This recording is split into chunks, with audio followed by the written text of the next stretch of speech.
The Turkey Trot went great. That's a lie. I don't know why I said that.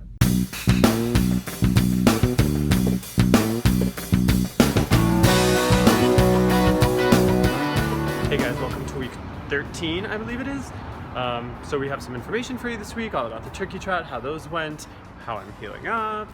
But I'm looking forward to doing more 10Ks in the future for sure.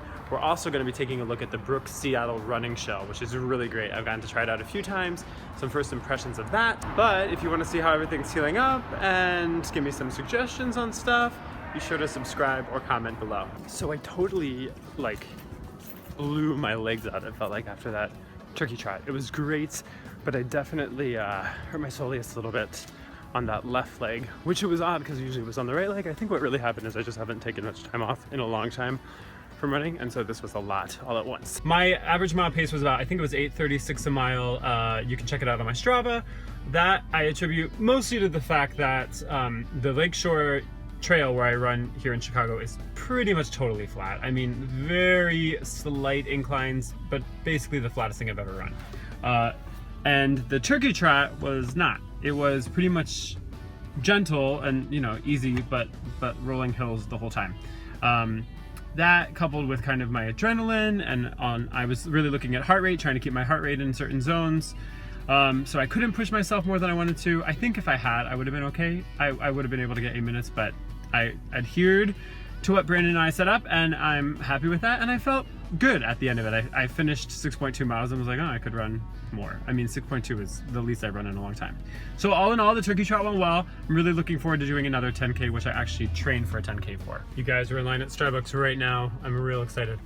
So I hurt my soleus, my hip was kind of bothering me. I kind of just felt like I pushed myself hard enough to the point where, you know, after running for 2 months, way more than I've ever run in my life, more consistently throughout the week, and then at that, longer periods, and with an actual regimen instead of just stopping when I felt like stopping.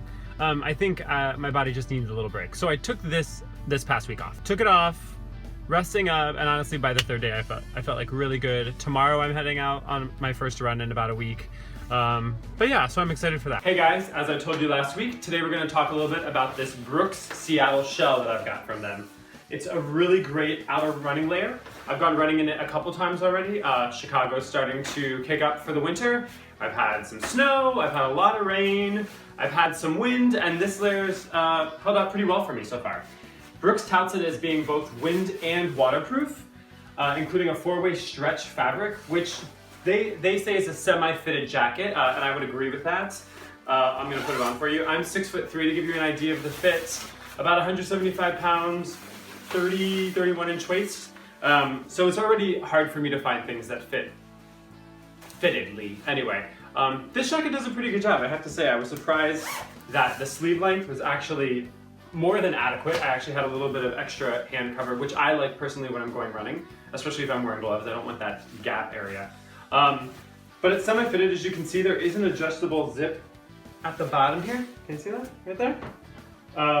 However, I didn't like taking that in too much just because of that semi-fit, that not too tailored waist. It kind of made me feel like a balloon when I was running. It would puff up just a little bit. On that note, it is an outer shell layer, so it's primarily going to be guarding against wind and water. But what that means, as most of you probably already know, but I didn't know, is that you're going to want to have a base layer on underneath this, and probably something more than just a tank top, which is what I had. Because it doesn't really allow the passage of water or evaporation or anything like that. It really ends up pooling on your tank top and in your joints, your elbows, and everything like that. The first run I did in this, was a mistake. It's probably a little warmer out than I needed for this, but I was so excited to take it out for a spin, and I definitely came back drenched. There's a couple other cool features of this. As you can see, it's an all black design, though Brooks does have on their website, there's also a blue version that's out there. They say it's 360-degree reflective. It's obvious to tell from some of the reflective strips in that. I imagine that this bottom gray panel is also reflective, though I have not seen myself running in it, so it's a little hard to judge that. Right there, you see that little hook? That's for any media wires you might have. So if you're running with your headphones in, you don't want the wire flapping all over the place. I think we've all found some pretty ingenious ways of preventing that from happening. But this is one that Brooks thought of and that they built in. I can see it's a little rigid, so I can see especially some headphones like Beats. If you've got Beats earbuds with a thicker cord or a flatter cord, that's maybe not going to work out for you as well, but I really appreciate that they put it in there anyway. Personally, I use Bluetooth headphones, so there's no cords. Another feature that Brooks did for the running shell is they built a hood into the collar. It zips right out, and I have to say that unlike most hoods, which tend to feel pretty insubstantial, this is made out of the same material that the rest of the shell is. It's not kind of an afterthought the way that I think some other running shells put their hoods on.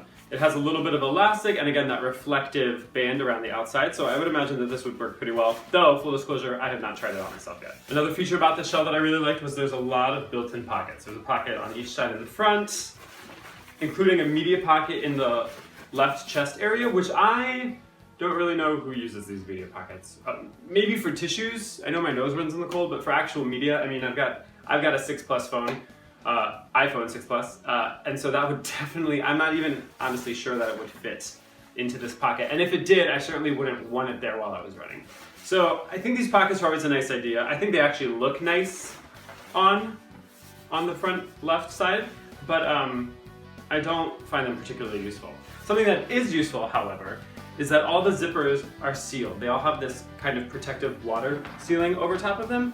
Again, to prevent any moisture from entering the shell, which I think is a great feature. Lastly, another feature that they put into their shell, which a lot of you I know would probably care about, and even I have too. I used to think, who uses these zippers on the back? Why are you going to be running and then opening up zippers to allow body heat out? I get it now. I've run far enough that I get it now. So they've incorporated 2 nice zippers on the back to allow a little bit of heat escape, a little bit of wind to pass through. That's my non-review review of the Brooks Seattle running shell. I really love it. I think it looks great. In fact, I even posted something on Instagram, if you follow me, that between this and the tights of those that I wore, I felt like a runner. I think sometimes, you know, it's not about, obviously it's not about clothes you wear and what you look like, but looking like what you're going for does psychologically give you that little bit of extra boost, and I definitely felt that when I was going running in this. So, I love this. You should check it out.